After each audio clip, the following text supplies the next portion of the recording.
अस्सलाम वालेकुम नादरीन, मैं हूं अदील हैदर और आप देख रहे हैं legal and economic discussions. Nadreen, पूरी दुनिया में जो गाड़ियां हैं वो अब पेट्रोल से या तेल से या डीजल से चलने की बजाय जो इलेक्ट्रिक व्हीकल्स हैं उनको तरजीह दी जा रही है, या जो हाइब्रिड गाड़ियां हैं उनको तरजीह दी जा रही है। उसमें एक सबसे बड़ी वजह यह है कि जो माहौलियात में पे असर पड़ता है, जो कार्बन एमिशन होती है, जो पेट्रोल या जो तेल जैसी जो मदनियात हैं या जो ये ज़खायर हैं वो तेज़ी से ख़त्म हो रहे हैं। इसलिए जो पूरी दुनिया के ममालिक जो है वो ईवी गाड़ियां या हाइब्रिड गाड़ियों पे को बनाने पे को तरजीह दे रहे हैं।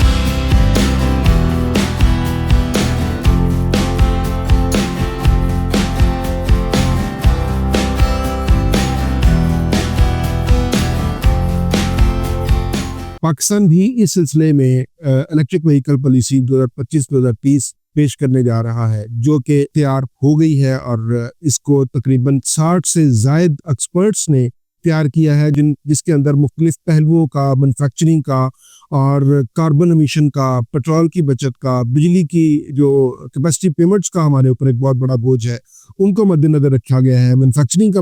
जो है वो मद्देनजर रखा गया है। इंपोर्ट के ऊपर जो हमारा फॉरेन रिजर्व्स लगते हैं उसको मद्देनजर रखा गया है। इसके अंदर जो जो चीज़ें हैं जो जिनको मद्देनजर रखकर ये पॉलिसी बनाई गई है, वो उनके अंदर सबसे पहले उनका जो पॉलिसी का जो एक मेन टारगेट है वो ये है कि 2030 तक 30% गाड़ियां जो है ना वो ईवी पर ले जाने का प्रोग्राम है, कि नई गाड़ियां जो भी होगी वो 30% तक जो उनकी सेल होगी वो इलेक्ट्रिक व्हीकल्स की सेल होगी। उसके ऊपर जो तेल की बचत होगी, 2.07 बिलियन लीटर जो तेल है उसकी बचत होगी, और इसके ऊपर जो फॉरेन एक्सचेंज की, फॉरेन रिजर्व की जो बचत होगी वो $1 बिलियन के करीब है। और इसके अलावा जो सबसे बड़ा एक जो माहौलियात को ख़राब करता है, वो कार्बन एमिशन जो इस वक्त है वो तकरीबन 405 मिलियन टन पर ईयर के हिसाब से अभी जो कार्बन एमिशन जो हमारी फैक्ट्रीज है या जो हमारी गाड़ियां हैं वो प्रोड्यूस कर रही हैं। अगर ये पॉलिसी हमारी कामयाब हो जाती है तो इससे ये जो एक्सपेक्ट किया जा रहा है या जो ये उम्मीद लगाई जा रही है कि वो 405 मिलियन टन पर ईयर से कम होकर 4.5 मिलियन टन पर ईयर के पर ऊपर आ जाएगा। और इसके अलावा जो 2025-2026 में जो 9 अरब रुपए की जो सब्सिडी रखी गई है फैसिलिटेट करने के लिए, उसमें जो मोटरसाइकिल है और जो रिक्शे हैं, 2 व्हीलर और 3 व्हीलर, उनको फैसिलिटेट करने के लिए सब्सिडी रखी गई है। उसके अंदर 1,16,053 मोटरसाइकिल प्रोड्यूस किए जाएंगे एक साल में, और 3,171 जो इलेक्ट्रिक रिक्शा बनाने वाली फैक्ट्रियां हैं वो एक 3,171 रिक्शा के अंदर फैसिलिटेट किया जाएगा। और इसके अंदर जो एक और बहुत बड़ा जो अच्छा काम किया है वो ये कि 25% जो इस सब्सिडी का 25% खवातीन के लिए मुख्तस कर दिया गया, और इसका एक आसान तरीकाकार बनाया जाएगा कि इसका एक ऑनलाइन एप्लीकेशन होगी और वो उसकी कुछ रिक्वायरमेंट्स होगी, और वो उस रिक्वायरमेंट्स को पूरा करने पर वो पॉलिसी के मुताबिक वो एप्लीकेशन अप्रूव हो जाएगी। और इसके अलावा जो सबसे बड़ा एक मसला इसके अंदर एक और है कि इलेक्ट्रिक व्हीकल तो आ जाएगी, मगर उसके चार्जिंग स्टेशन, चार्जिंग पॉइंट्स, वो कैसे उनको इन्हेंस किया जाएगा। तो इसके अंदर जो रखा गया है वो ये कि जो पूरी मोटरवे है उसके अंदर